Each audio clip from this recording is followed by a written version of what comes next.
Welcome to the Northeast Ohio Regional Sewer District's meeting about the Lower Shaker Lake Dam Reconstruction.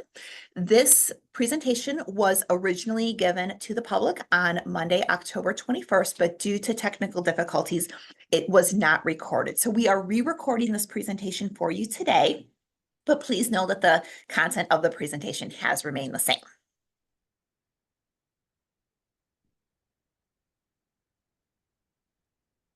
And welcome again. My name is Jen Altine. I'm here with the Northeast Ohio Regional Sewer District, and we are really glad that you were able to join us here today. So just to do a little bit of housekeeping, today's meeting is the pre-design update for the project. So the Lower Shaker Lake Dam Reconstruction Project. And following this, we will move towards detailed design for the project. All of the recordings for our public meetings are made available at neorsd.org/Lower Lake. Been out to the public a lot for this project and some other projects that we are working on. We started public engagement process in October of 2023, so a little over a year ago. Since then, we've been out to talk to folks. We did an online survey, which generated more than 800 responses, which is amazing. We had our last set of webinars and open houses back in May of 2024. And most recently, we were at the Take to the Lake event, Apple Fest, as well as Autumn Fest. Normally, when these presentations are live, we would reference using the Q&A function in Zoom, but as this is a re-record, we will ask you if you do have any questions about this project, please don't hesitate asking us. You can use the email address askus, ASKUS, at neorsd.org. And with that, I would like to pass today's presentation over to Matt Sharver, our Director of Watershed Programs here at the Northeast Ohio Regional Sewer District. Thanks, Jen. And as Jen mentioned, this is a re-recording of our October 21st, 2024 public meeting. And so we're going to cover a few things in this presentation, so folks have that information available to them. We're going to revisit the project goals in case there are new folks attending for the first time and getting involved in the project. And we'll talk a little bit about how we've gotten here to this point in the pre-design effort, leading us on into the detailed design, which will come next. And then we'll talk a little bit about the dam safety challenges with the Lower Lake Dam. Again, we'll provide some certainty on our findings with the pre-design in terms of an update. And then we'll make you all aware of our next steps. And then we'll cover just a couple questions that were the main questions that we heard during the live session through this re-recorded presentation. So first, we'll start with roles and responsibilities of the entities and agencies involved in this effort. First, we have the Ohio Department of Natural Resources. They're a significant player here in the fact that they are the state agency that assesses classified dams and enforces the dam safety regulations for the state in terms of dam safety compliance.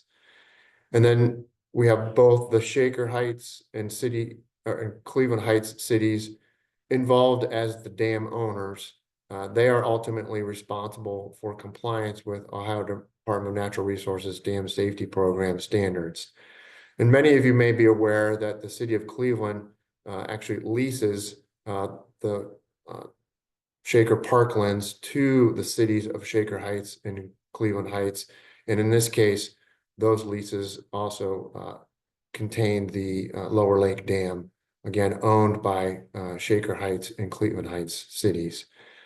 And then lastly, the Northeast Ohio Regional Sewer District, through our Regional Stormwater Management Program, this is the mechanism under our program to fund conveyance and flood control improvements within the Donebrook corridor. And so that is the role of the sewer district here in this case.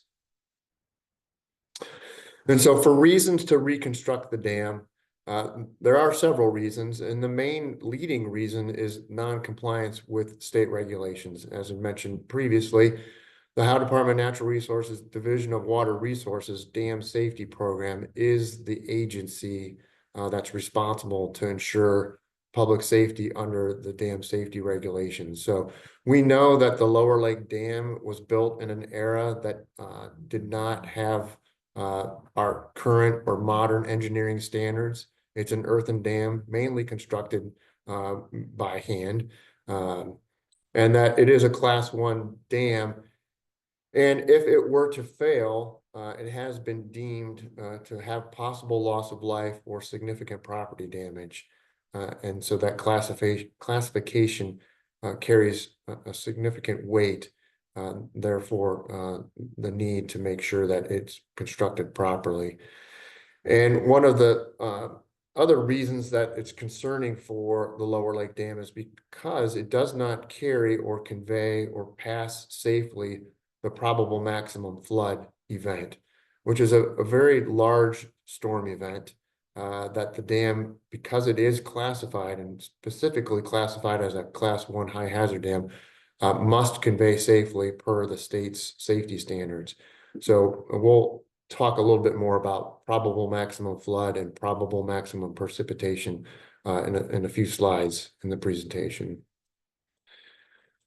And then from the Northeast Ohio Regional Sewer District's perspective, we had completed the Chagrin River and the Lake Erie Direct Tributary Stormwater Master Plan and found that, in fact, the lower lake, lower Shaker Lake Dam does provide important downstream flood control benefits.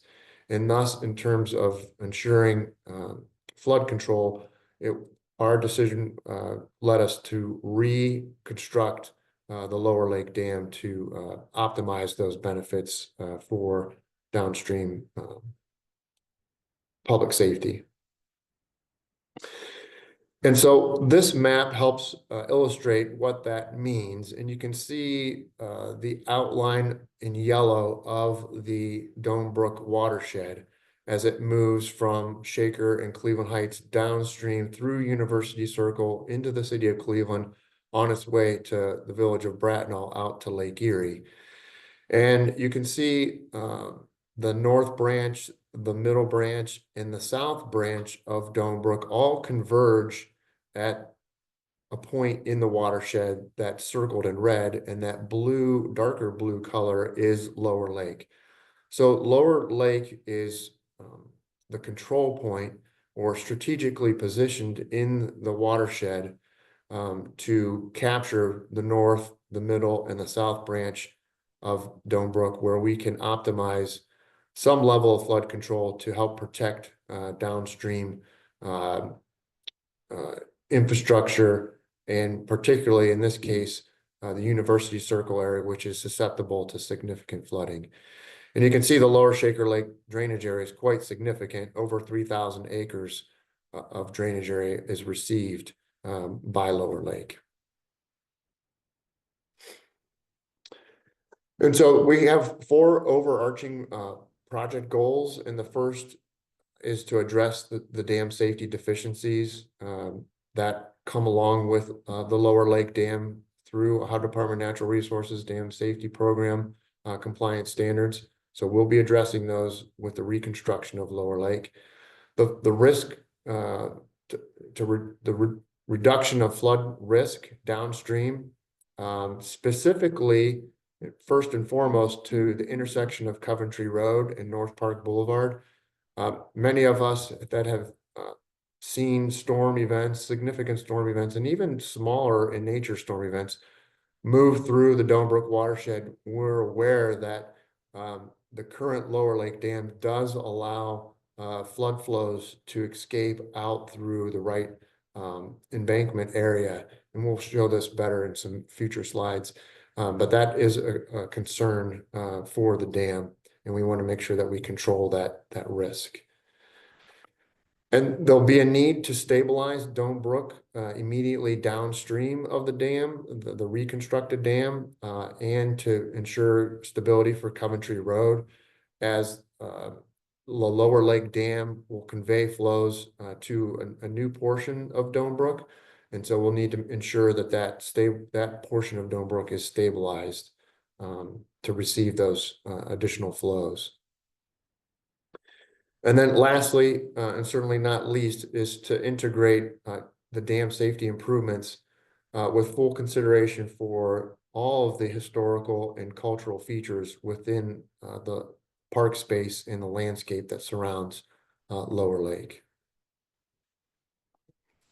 And so in terms of project timeline, here's a view of where we're at. So the gold bar illustrates the pre-design stage that we're in or at the end of. And if I can move your attention to the red circle, the bottom right of the screen, you can see that here we're in October of 2024. This is our third public event to inform the communities at large about the progress that's been made, and that we're at the completion of the pre-design stage, and we will be moving into the detailed design. If you look back up to the bar across showing the years as we advance left to right, we'll be moving shortly into that detailed design early in 2025.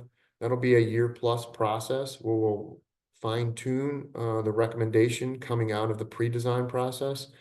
And then you'll see that in early 2027, construction is planned to start on the reconstruction of the Lower Lake Dam. And so how did we get here? Many folks know that the North Union Shaker community was established back early in the 1800s, 1822, and was around until 1889. And in the early days of the community, the North Shaker community, Dome Brook was dammed at Lower Lake for sawmill and gristmill production. But that dam structure built with earthen material actually went out of existence in terms of operation for the sawmill and gristmill around 1836, and certainly by 1839 was no longer used for that purpose. So we've got a 187, 188-year-old earthen dam, again, not built to modern standards, and is certainly not in compliance with current state regulations. And so there are an abundance of landscape features in and around the dam and within the park space. So again, we're being as sensitive as possible as we reconstruct Lower Lake Dam to coordinate and minimize any levels of impact we can within those cultural or resource features.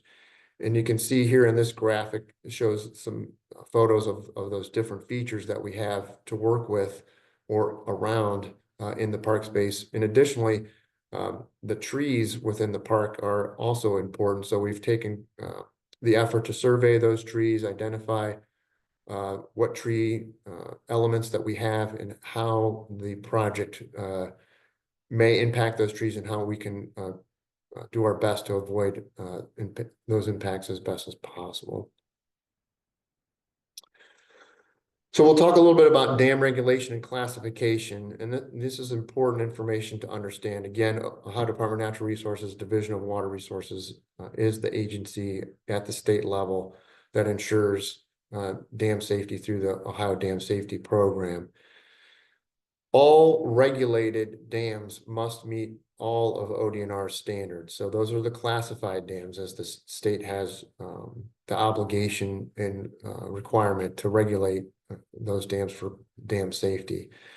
And so we'll talk a little bit about how dams are classified and why the state regulates those dams. And those regulations can be found in the administrative code of the state.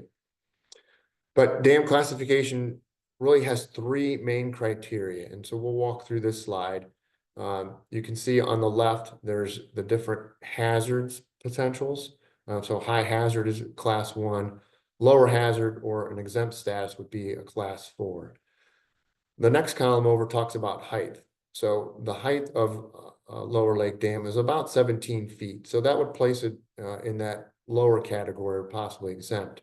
However, it has a significant amount of storage, which you can see in the middle column there, the acre feet of storage.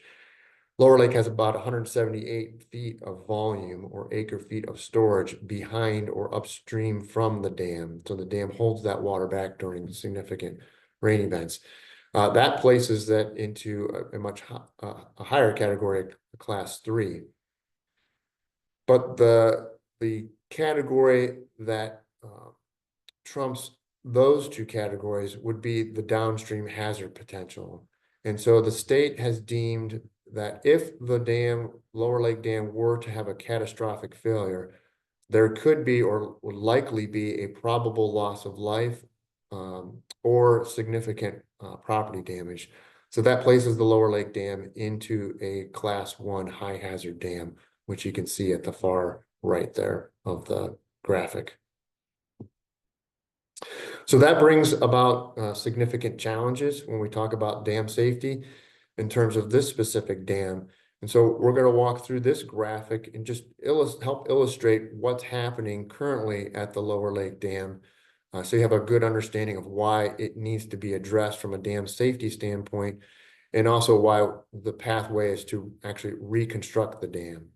So we'll first start with the orange triangles that indicate with the number 1. And so that's positioned right out in front within Lower Lake, where the water from Lower Lake moves through the dam. And that's the principal spillway that's indicated by the number 1 there. And you can see the label there showing the principal spillway. So that's the bridge that you can walk across if you're at the site and see the water passing through. A lot of stone work there. Unfortunately, that spillway is under capacity or is too small of a size to carry the appropriate flows through the dam safely. So that's one area that needs to be addressed. If I can move your attention to the orange triangles with the number 2, there's 3 of them on the graphic, and they're positioned along the top of the dam or the crest of the dam. And again, this is an earthen embankment or dam, and that crest is important, in fact, in the fact that it needs to be hardened or stabilized to ensure that as water moves over that earthen embankment, that there's not erosion that occurs. And so we don't have that within this current dam at Lower Lake. And if I could draw your attention to triangle 3 over on the far right of the dam, that's showing us a low point in the crest or a low point in the top of the dam where the water can escape out the right side of the dam before it's properly navigated through or over the dam. So it's flanking, flood waters are flanking the dam to the right and escaping out to the right and into North Park Boulevard and on into the Coventry Road intersection, which is problematic from a transportation, pedestrian standpoint, public safety standpoint. So that needs to be addressed. And also as a weak point in the dam. And so that speaks to some of the possible instability or stabilization within the embankment or for overtopping protection. And then lastly, the 4th triangle, again, back positioned over at the principal spillway, is an indication that that masonry there is old and has seen better days, and it needs to be fully rehabilitated. And again, simply not large enough to convey the flows necessary through the dam. And so there'll need to be additional spillways, which we'll talk about in a few slides. So these are the items of deficiency within the Lower Lake Dam. So through the pre-design process, we came to conclusions or more certainty about the necessary features that were needed to reconstruct the Lower Lake Dam. And the first is going to be a new concrete dam structure. We'll refer to this as a gravity dam. And that will help protect against erosion and basically fortify or reinforce the embankment that's just made of soil currently. And then the second necessary feature will be a reconstruction of the principal spillway that I just mentioned because of the degraded or deteriorated aged masonry and certainly just not large enough to convey the flows that are necessary for the principal spillway. And then additional spillway or expanded spillway to add more capacity. Basically, you can think of this as a secondary spillway that will be new to the reconstructed dam spillway to convey more flows through in addition to that principal or primary spillway. And all of these elements together are necessary to help carry flows either through or over the dam at different storm events. All of these elements have to meet and match the probable maximum flood requirements of the state's requirements for Lower Lake Dam as being a Class 1 dam. And the last necessary element, which will be completely new to the reconstructed dam, will be flood walls. And we'll have some graphics to show what these flood walls look like and where they're going to be positioned. But these are very important features in the fact that they're going to direct the flood flows during significant events through and over the dam so that we eliminate floodwaters moving out or across or from the facility in an uncontrolled fashion. Much like right now where we have that right abutment is lower across the dam top where the water is flanking or moving out into the North Park or Coventry intersection. So with that, I'm going to pass it to Stephen Reddy, who is our project manager with HDR, leading our consultant team to give us a more thorough update on the pre-design findings to this point. Great. Thanks, Matt. As Matt indicated, my name is Stephen Reedy. I'm with HDR. We are leading the consultant team, and we're joined by a number of different teaming partners on our team to help us through this current pre-design phase, as well as the next phase of the project, which is detailed design. First off, I want to note Smith Group and their involvement with the project and really helping us in the landscape architecture arena to help us be able to incorporate the necessary dam safety features into the park space with consideration to the terrain as well as the trees and other landscape features around us. And their role will be very important as we get into the next phase of work and detailed design to understand how we can modernize a lot of these dam safety features to be compliant with DNR regulations while still having as light of an impact to the park space as we can. And our team, we're also joined by Lawhon and Associates, Bluestone, DLZ, Sustainable Streams, and AECOM, really helping us serve some vital functions in our design team. Matt did a really great job of laying out these necessary features for the dam safety improvements.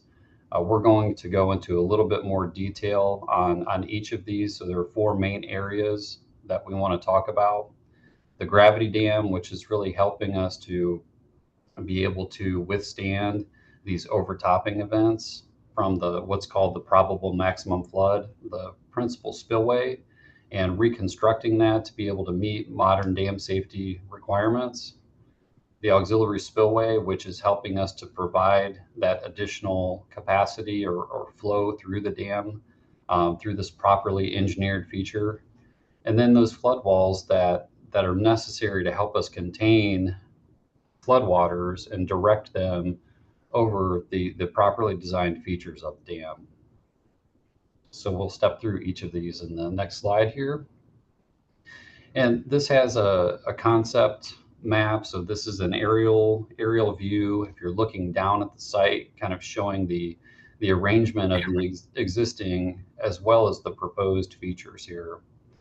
You can see number one showing the gravity dam itself. So this is basically the existing embankment footprint.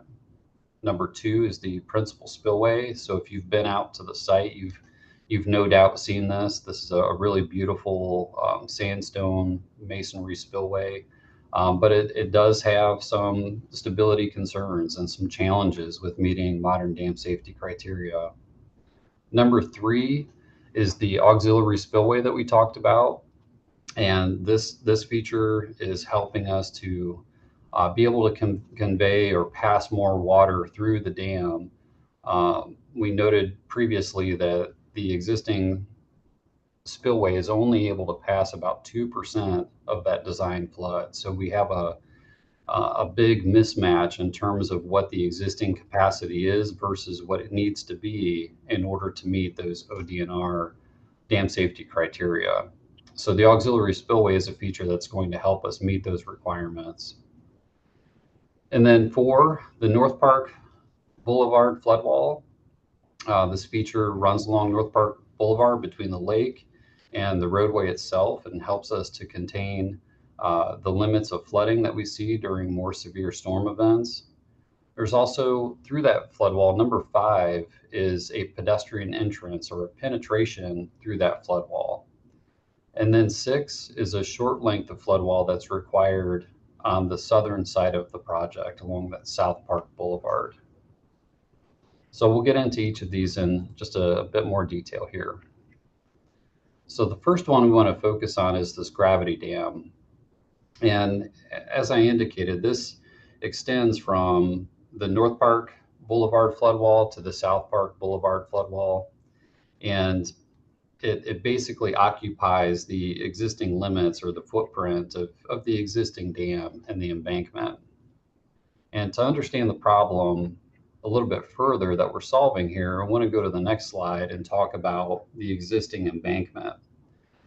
The existing embankment, as Matt indicated, was built a very long time ago by hand before modern construction practices were a thing, and certainly before modern dam safety criteria and requirements.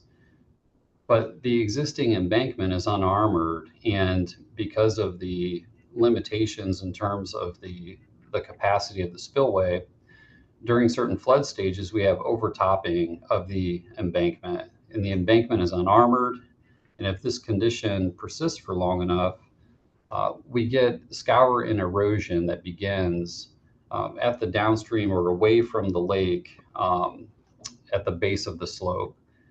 This will begin, and if that lasts long enough and the conditions were severe enough, these would progress, as we see in the right-hand figure, back toward the lakeside.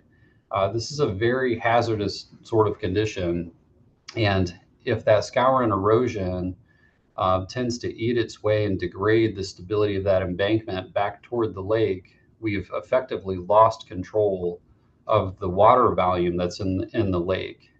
And that could lead to an uncontrolled release of that volume and create a very hazardous flood condition downstream. In order to help us solve that problem for this particular dam, remember it's a class 1 high hazard dam, we need to somehow harden that and provide a structure that is resistant to that erosion and those forces that it would see during an overtopping event. For some different reasons, some different technical hydraulic reasons, we're not able to prevent this section of the embankment from overtopping. We just are not able to match our downstream conditions hydraulically enough. So we have to be able to safely permit this structure to overtop and safely withstand these design storm events. So the concept here is to construct what we're calling and referring to as a gravity dam, basically in the same place as the existing embankment. We want to get down to rock, and so we'll have temporary excavation that would be required to get down to a suitable foundation. And then we would construct this block that during those flood events would serve to be that rigid, hardened structure that prevents that scour and erosion from progressing all the way back toward the lake, which would result potentially in an uncontrolled release. So this is the structure during the pre-design phase here that is really helping us to be able to withstand that overtopping and meet ODNR regulations. The next feature that we want to talk about is the reconstructed principal spillway.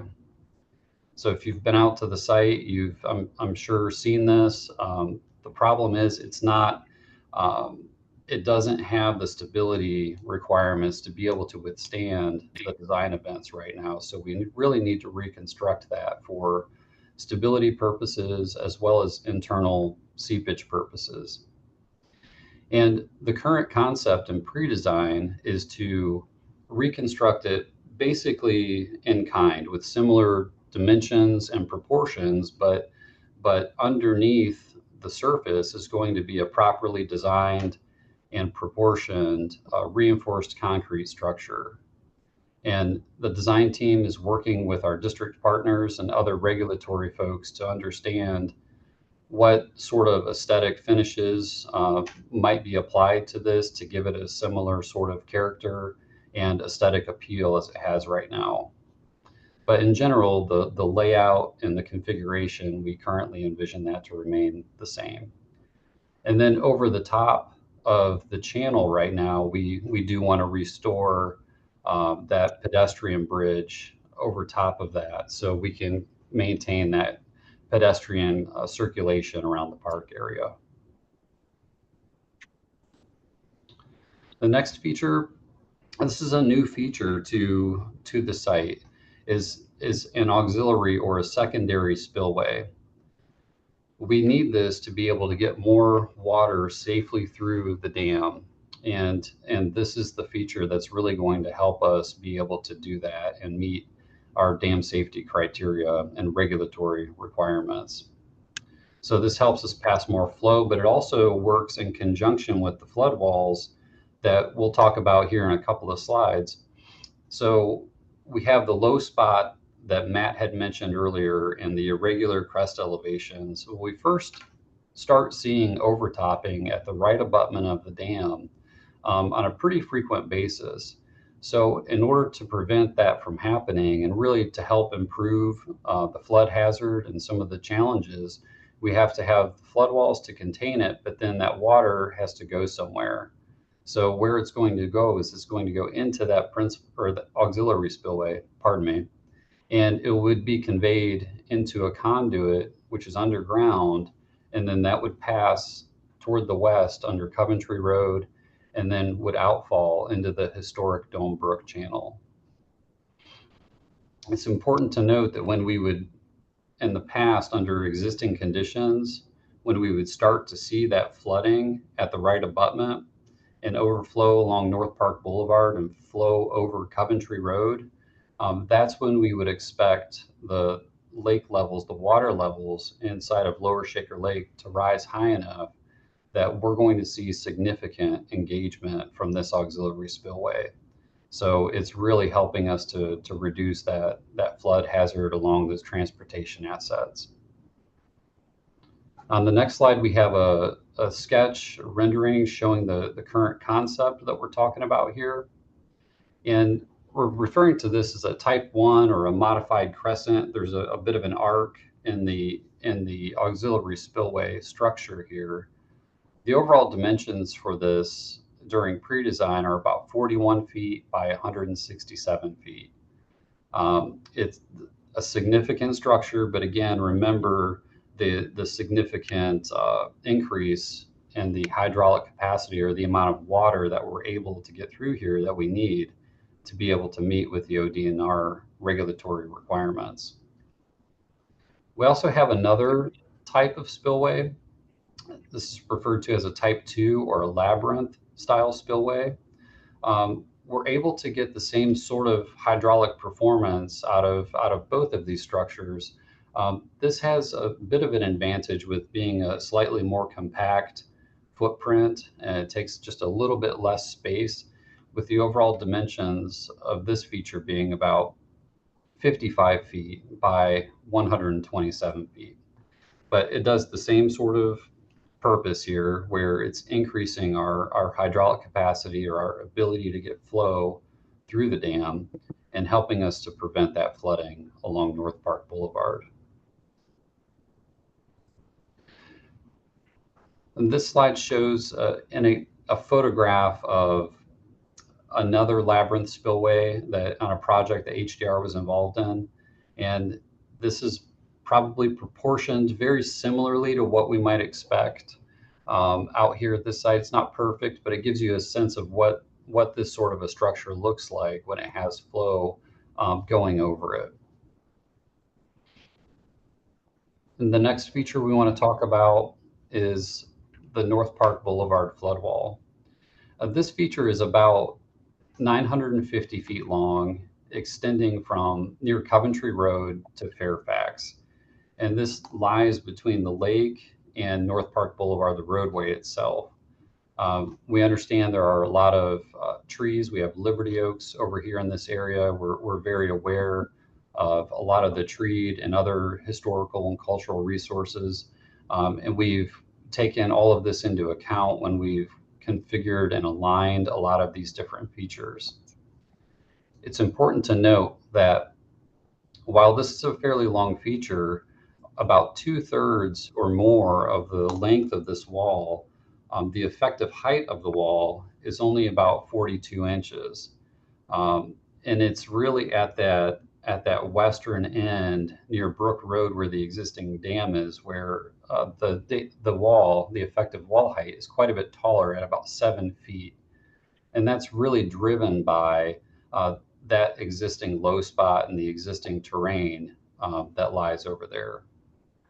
The section that we're seeing right now, if you imagine that we take a slice from the lake through North Park Boulevard, this is what we're currently considering here during the pre-design phase, and how we're positioning this relative to some of the treed resources.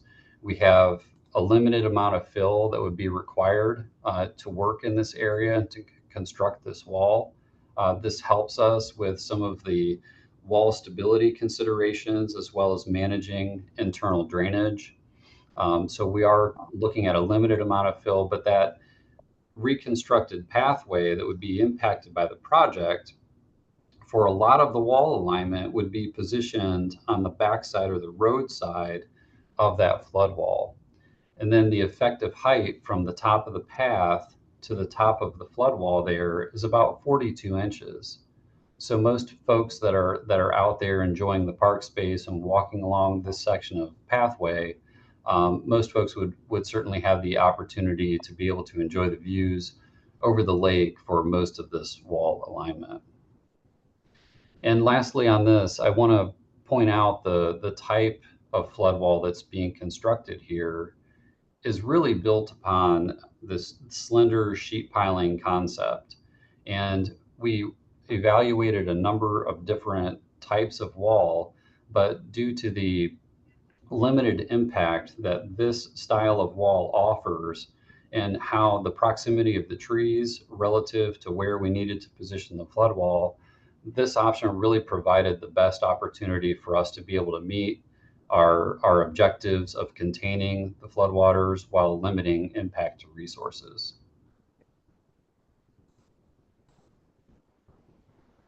And next, this is also part of the flood wall, but it's a specific feature that is going to allow us to pass pedestrians as well as equipment through the flood wall alignment. So we're going to talk about the North Park Boulevard, pedestrian entrance.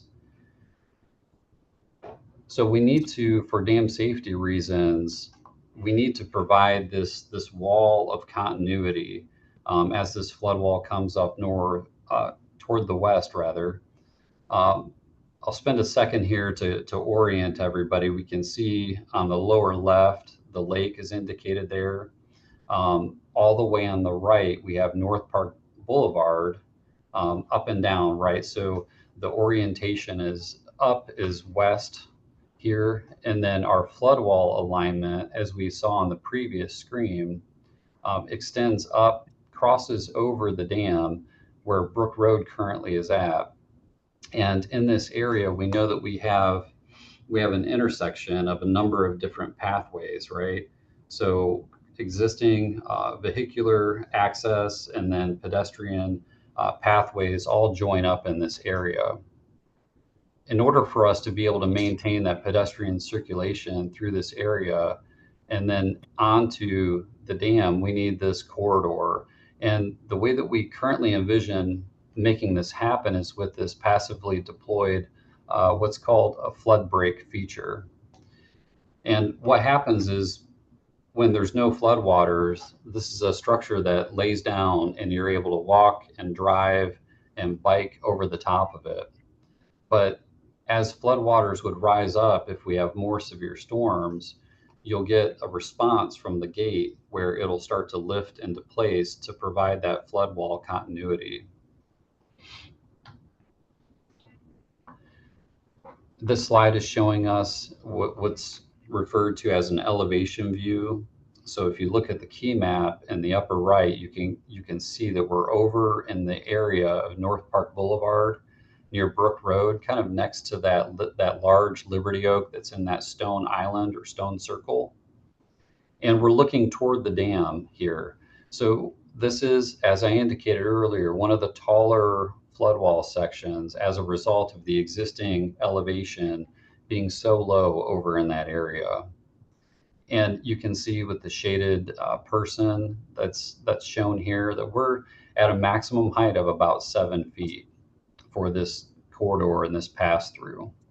And this is a condition that we would expect during a non-flood time. It's going to be laid down. It's only going to be during those severe storm events that you're going to see that feature get flipped up in order to be able to provide that flood protection.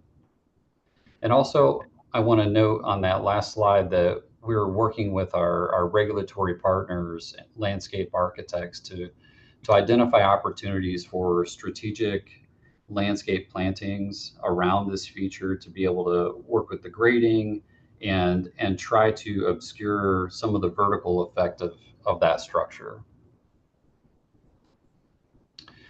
This slide shows us a similar sort of corridor that was constructed, and to give everybody a sense of what this might look like during the non-deployed or the non-flooding type conditions. So you can see the gate in between those two guard wall structures there is laid down. It's perfectly flat. We're able to walk, drive, bike over it. And then during a flood event, you can see in the background in this photograph, there are floodwaters, and that this one has been deployed. So it's in the vertical position and it's providing that flood protection that's needed right there.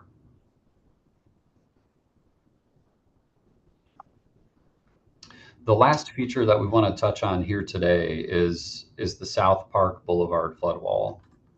And this feature is not as long as the one on the North Park Boulevard flood wall, and that's because the existing elevations that we have on this side of the project are quite a bit higher.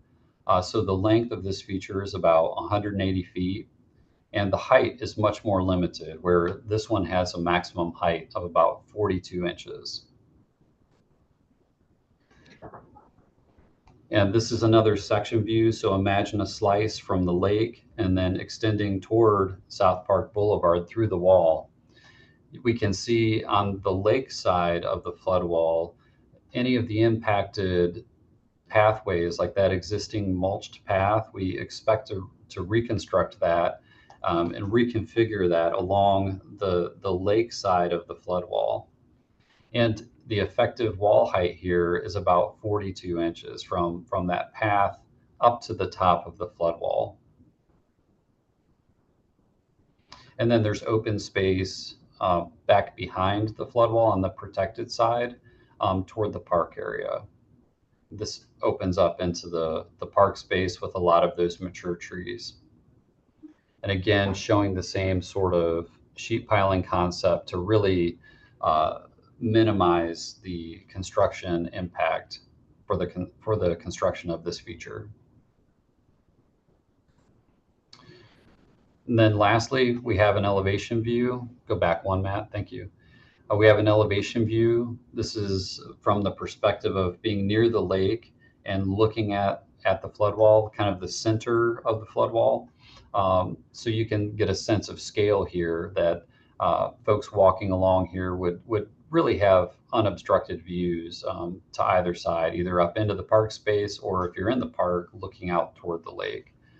This is not a very tall feature.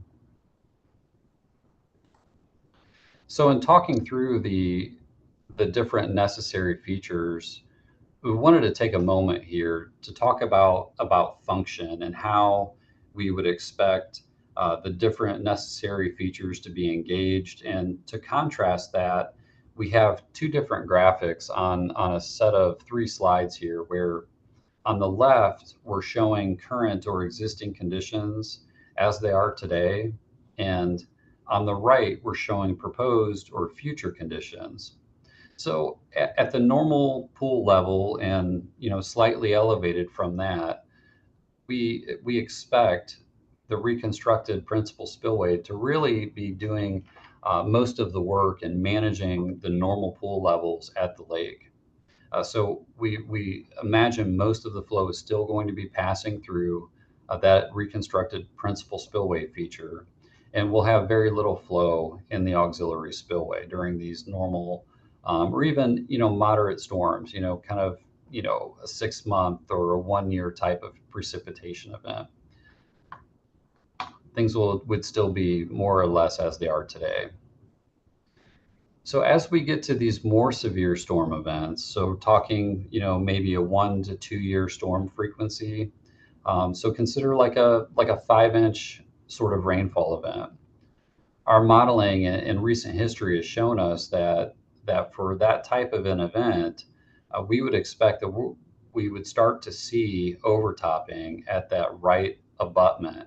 And we last saw this in July of 2021, where we had pretty severe overtopping occurred at North Park Boulevard, and that flow ran west down the street and crossed Coventry. Under proposed conditions, we would see sections of the flood wall be able to contain those flows from outbreaking, and they would direct the waters over not only the reconstructed principal spillway, but we would also start to see significant engagement by that auxiliary spillway. So the auxiliary spillway would start to take on much more flow that would otherwise go over North Park Boulevard, and it safely conveys that through the conduit and then outfalls in the historic Dome Brook Channel. And then lastly, for the really severe storm events, so this is our probable maximum flood, or our PMF storm event. You can see under current or existing conditions that we have the outbreak of flooding occurring at the left abutment of the dam near South Park Boulevard, at the right abutment of the dam near that low spot, but it's even more extensive than that. And certainly over all of the portions of the existing embankment, which, remember, is unarmored and unprotected and not able to withstand this sort of an overtopping event. So under the proposed or future conditions on the right, we can see how our flood walls are helping to contain the limits of flooding that occurs during that storm.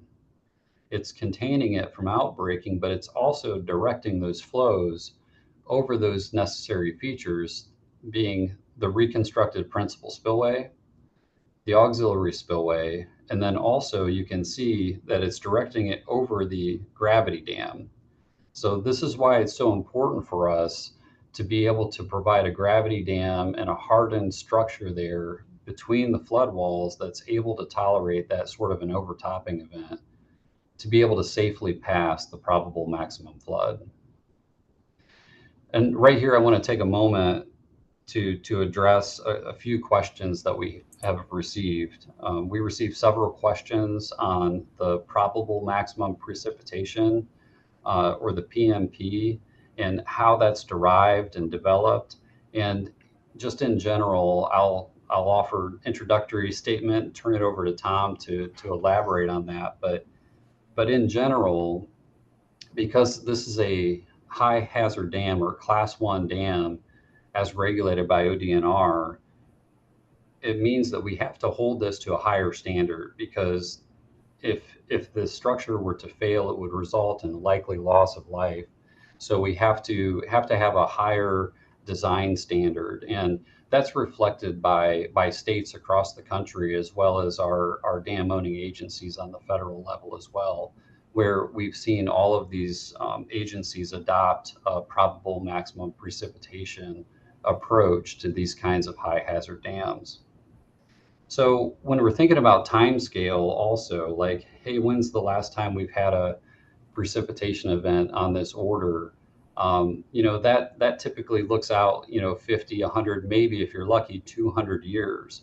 Whereas the return frequency for a probable maximum precipitation event is much, much longer than that because the stakes are so high.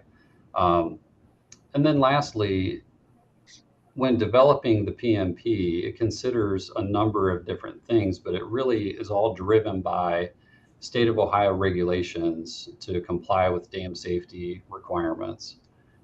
It considers how much moisture can the climate carry. It considers geography. It considers how large is the watershed. And I'll turn that over to Tom to elaborate on that just a little bit for us. Yeah, I think you did a real nice job there, Stephen, setting it up. I'm Tom Petroni. I'm a senior water resources engineer at HDR, helping Stevens and our team out with understanding the hydraulics and the hydrology of the watershed and how water moves through this dam.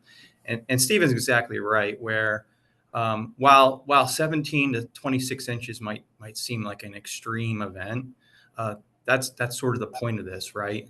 We want to make sure that the public is safeguarded against these very extreme events. Many people might remember just a few months ago in North Carolina, the devastating images that happened there. Those are the types of events we're looking at when we do this type of modeling.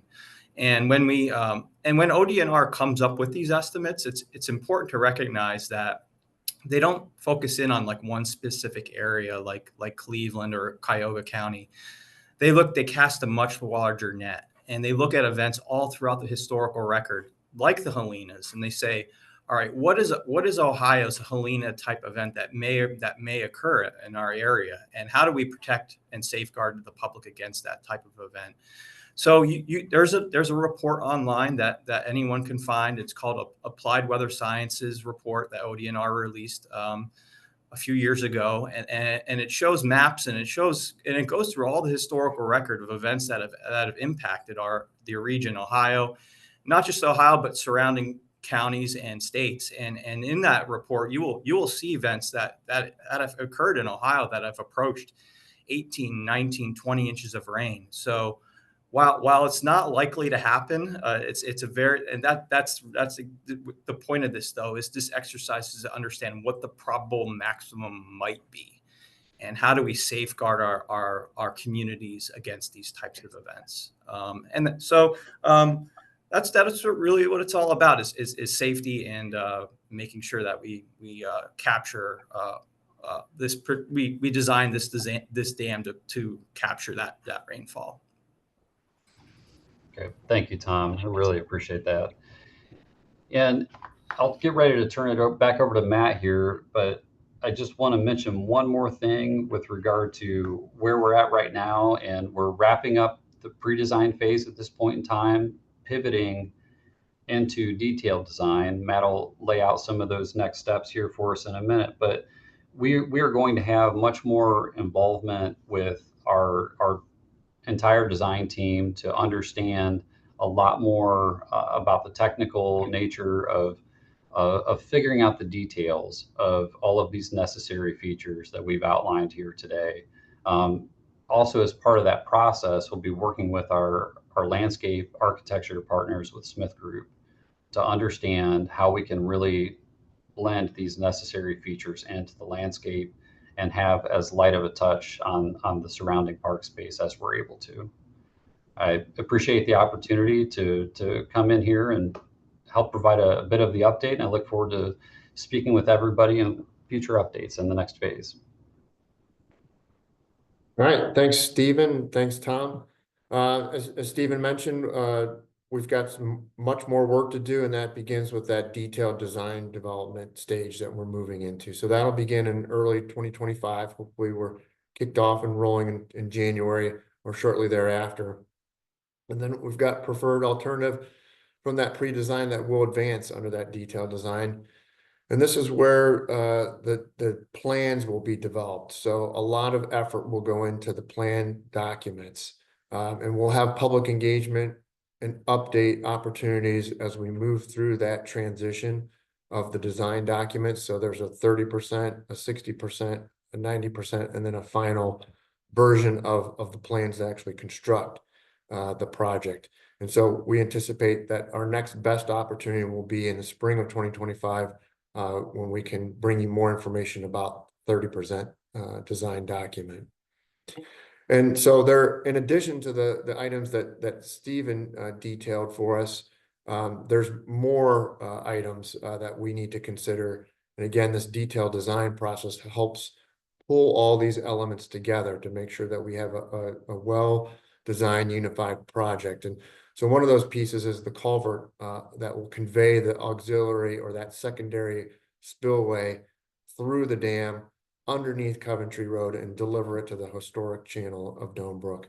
And so with that, there's some stream bank stabilization that needs to occur and to be reviewed and understood at where the Dome Brook will receive those new flows that are introduced to it. So it's done so in a stabilized fashion. And then there's lots more discussion that we need to have about the flood walls themselves in terms of maintenance access and how we're going to operate those flood walls.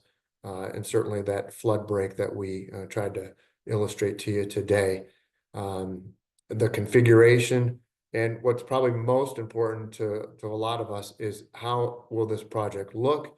We know the flood walls will be a new piece within this landscape. And so aesthetically, how well will we be able to blend them into the site, allow them to still perform their role, which is a very important role, but yet be pleasing to the park space for all the park users. And then we've got that auxiliary spillway type selection to make to see which one of all the options would be most appropriate in delivering flows again through the dam. So more hydraulic work to do there.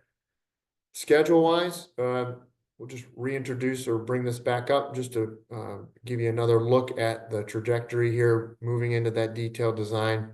And then we won't be into construction until early 2027, but we've got a lot of work to do to get there. And so that's going to occur over the next 2-year period.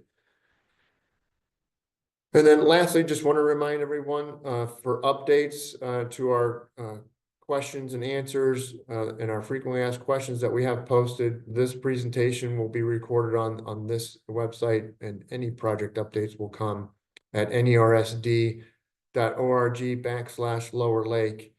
And just to follow up on one additional question that was raised during our session on October 21st to make sure that's captured in this re-recording. There was a question about parking on Brook Lane. That's the roadway section on top of the current Lower Lake Dam. There won't be parking in the future on the dam.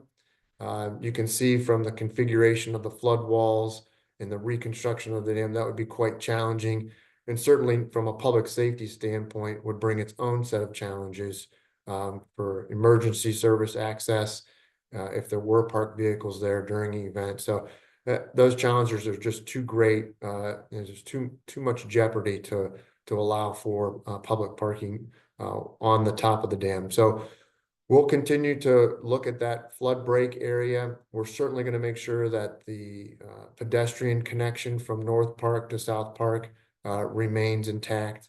And then we're working with the cities and the team to look at what options are available for parking in the surrounding area. So there'll be much more discussion about that and more information to share as we move through the detailed design into the 2025 year. So with that, thanks everyone for viewing this re-recording. And again, you can send your questions to our email and certainly visit this website for any updates in the future. Thanks.